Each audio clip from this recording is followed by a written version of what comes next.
Hello, family. It's L'Oreal here. And since I have a disease that less than 0.13% of the population has, I'm trying to spread awareness about it, and I'd like to do a documentary on it. So I'm just doing some videos and getting some, trying to compile some stuff and everything to put together for it. So hopefully I can do something. I feel so helpless, like I can't do anything. Like yesterday I was in bed all day. I literally did not get out of bed. I was feeling good for a while, and I really appreciate the good days that I have now, because they're like when the pain is always constantly there, but sometimes it's worse than others. And I guess it took me, I think, yesterday and today to appreciate, because I had been feeling pretty good, and I was even eating some solid foods, and even though I had thrown them up, but I was eating some stuff.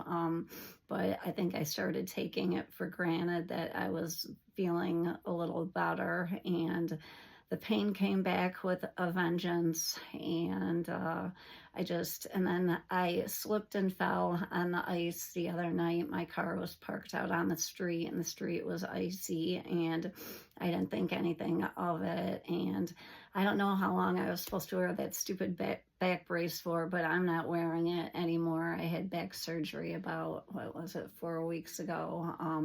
I don't even know when it was when I got out of the hospital. All days are just a blur to me anymore, because I'm in the hospital more than I'm home.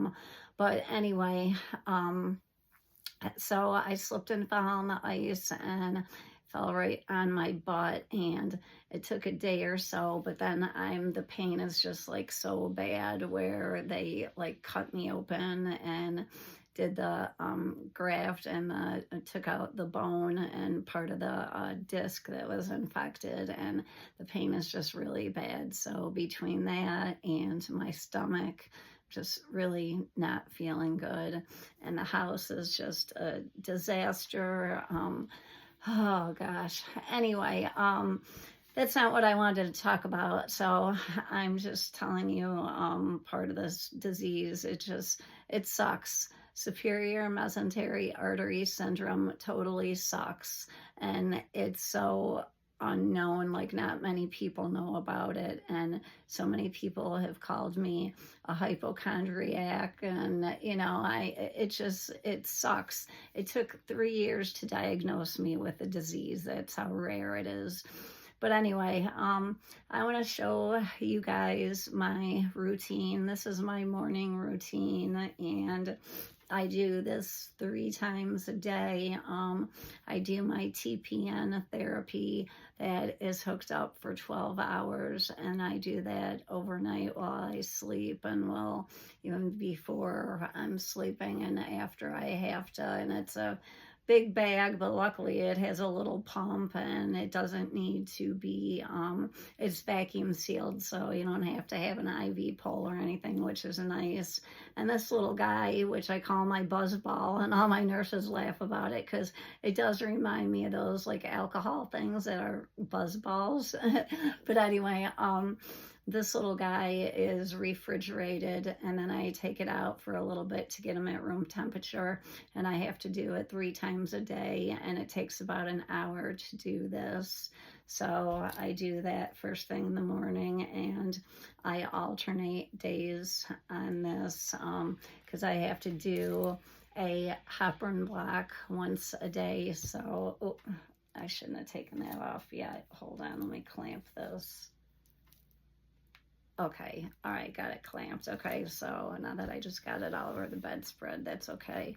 I haven't even put my Christmas bedding on yet. I spent so much money on Christmas pillows. I have Christmas sheets, Christmas, a quilt, a Christmas duvet cover, and I need to get that put on the bed. And it's just everything is just overwhelming. Everything just is like such a chore to do, and I always had so much energy and was so active and just peppy and had energy. And God, the things you take for granted. It's like I do one thing and that's it. I'm done. Like Jesse has play practice today from 12 to 4, and I don't know how I'm gonna make it through that. It's gonna be rough. But anyway, so I'm going to show you my routine of this is my IV antibiotic that I do 3 times a day with my cute little buzz ball here. And the good thing about this is I take this with me sometimes if I have to run an errand or like run to the store or run somewhere. I can just stick it in my coat pocket or in my purse, or it's small and convenient, or when I take Jesse to practice I can take it with me, so which is really nice about it. So today, like I said, I alternate days, and today I'm doing red. So this is my PICC line, and I have 2 ports. Here's my red port. So you always want to make sure you wash your hands before you do that, which I just did. So taking the cap off. And then I always want to use alcohol preps for everything. I go through about 1 billion of these. So I'm going to clean this for 15 seconds with the alcohol prep. And this is good to know because actually some years ago my mom had a bad infection. She broke her foot and got an infection in her bone, and she had a PICC line also and was on the antibiotics. So I did that for her. So it is a good thing to know, to learn how to do actually, because the alternative, if you can't have someone do that at home, you would have to go into the hospital, stay in the hospital or like a rehab place or a nursing home if you can't get anyone at home to do it. And my buzz ball is leaking here. Put the top back on. I don't know what I did. Here it is. Okay. But anyway, so, and you're going to want to flush it first to make sure that there are no air bubbles in the line, which I already did. And then with these are the saline flushes. I already prepped these. I got the air out of them. Out of all those. And then I got the air out of my heparin lock also. So, okay, so now I'm ready. First thing I do is we're going to flush it with the saline solution. And when I was a paramedic, we were taught to do it all in like one fluid motion, but now they say do it like kind of in jerky motions, like sharp, like choppy motions, because it like will keep the vein open better if you do it in like spurts. So, which is different because I was a firefighter paramedic years ago, and things have really changed with technology and stuff and everything. So just still kind of hard for me to get used to because I'm just used to doing it in all one fluid motion. But anyway, okay, so I did my saline flush, and then I would connect my buzz ball for a half hour. Like I said, I got the air bubbles out of it. I would connect that. And then after that, also before I do everything, I'm going to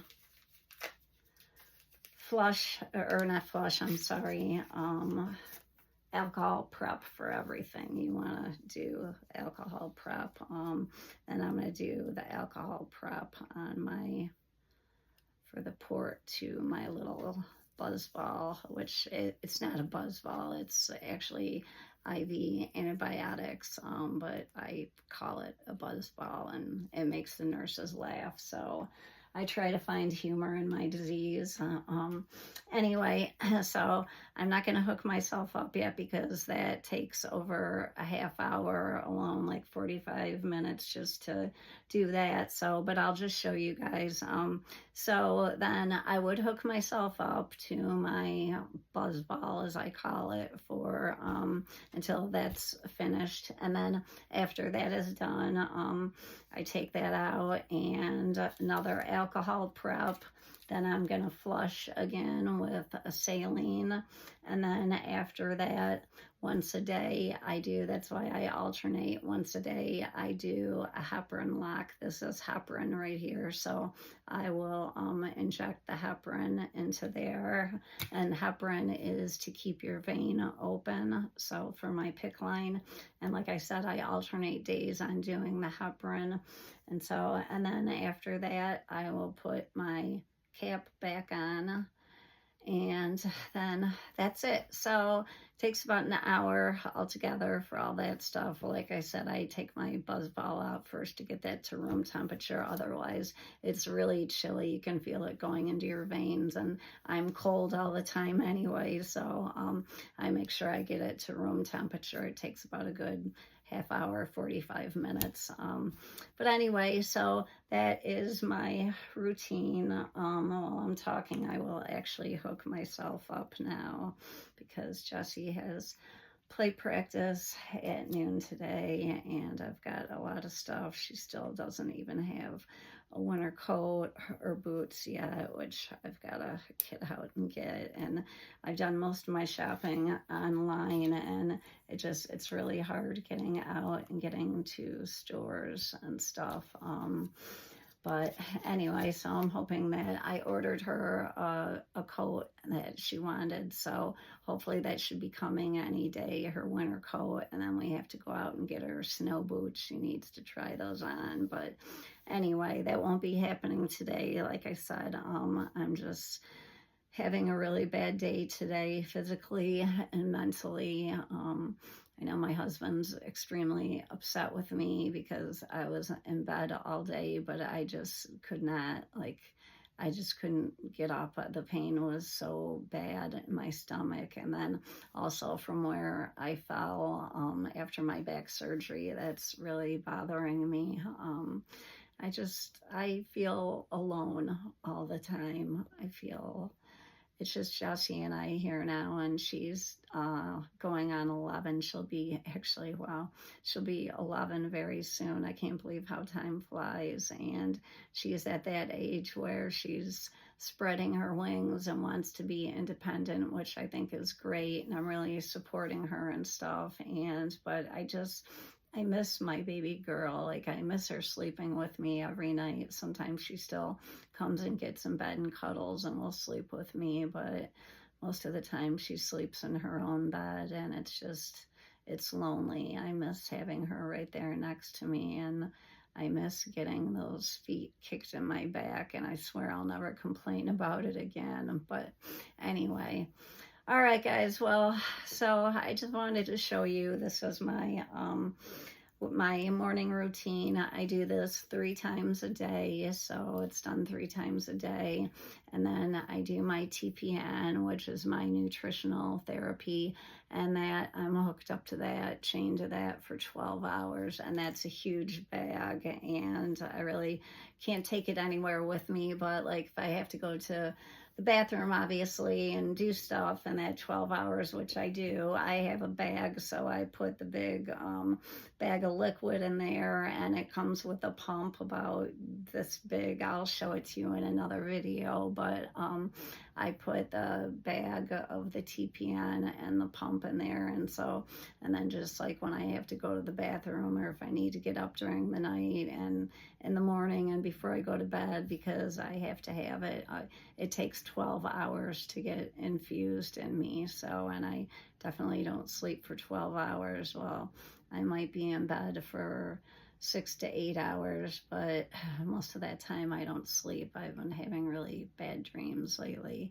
Anyway, so that is my routine with my BuzzBall. Next time I will show you guys my TPN therapy, which is a little more involved because we have to add vitamins to the bag and stuff, and it takes a lot longer, and it's a little more, you've got to like take a 5 millimeter syringe and add a certain vitamin and a 10 millimeter and add another vitamin and shake the bag up and stuff. And it's just, there's more steps to the process.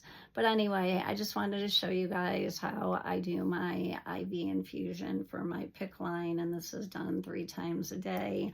And God willing, this will get rid of the infection that I had. I had a horrible infection. I had sepsis again for the fourth time. This time was the worst. I almost died. I did damage to my heart and I was almost paralyzed. And so here is the scar from the first PICC line, and then here's a scar from the second PICC line, and then the third PICC line. They normally like to put it in your right arm because it has a shorter distance to go to your to get to your heart, to your vena cava.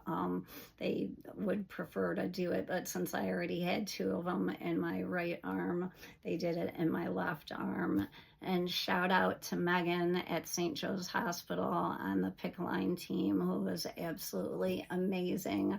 Her and her little machine Sherlock that she talks to. It's amazing modern technology what they have nowadays. Yeah, it's so like it's really amazing. But anyway, so that is my morning routine, and I do this 3 times a day. And another time I will show you guys my TPN, how I get my nutrients every day. I'll show you how I prep my bag and do that. But just showing people, I just want people to be aware of this disease because it is probably one of the most unknown disease. It's so extremely rare that you can hardly find anything online about it. I found more on TikTok about it, and so I've been posting my videos on TikTok to it, hoping that other girls like me will see, instead of going to Google and not finding anything, they will go to TikTok and see and say, hey, I have that disease too, and I can relate. And so you don't feel like an alien, or you don't feel all alone, because I feel so isolated just because, I mean, it's so different.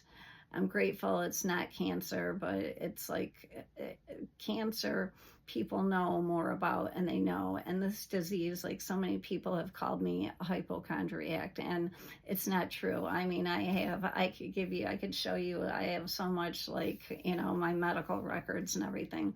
But it did take 3 years to diagnose me because it's an extremely rare disease. But anyway, and it sucks really bad. So my goal is I got this because I had scoliosis as a child, but it wasn't caught until I was 14. So, and it's mainly more prevalent in girls than in boys, although my son does have a slight curve and it's hereditary. So I'm scared to death about Jessica getting it. I check her spine all the time.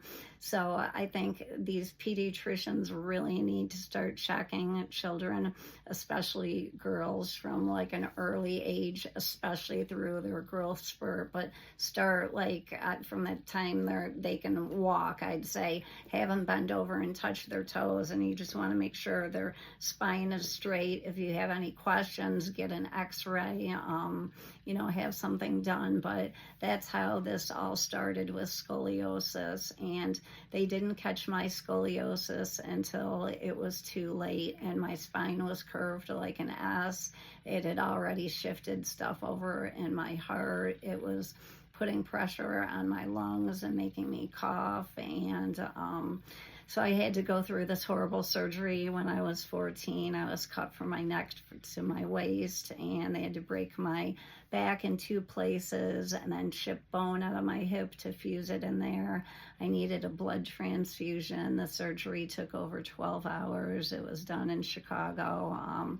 And so I have a metal rod along each side of my spine, and it looks like fishing wire hooked at each vertebrae, like crisscrosses. So I always have to warn the x-ray techs, because if they look at it and I don't tell them, they're shocked. They're like, oh my God, what is this? I've never seen it, because I have so much hardware. They're titanium rods in there. And no, I don't beep at a metal detector. I can go through a metal detector and it doesn't go off. People would always ask me that question, but I would really like to start wearing, getting awareness about this disease so this can be preventable, because that's what caused it was just like the perfect storm, my scoliosis, and then with me losing weight and my anatomy inside is all messed up, like things aren't where they're supposed to be. They're out of place from the curvature of my spine.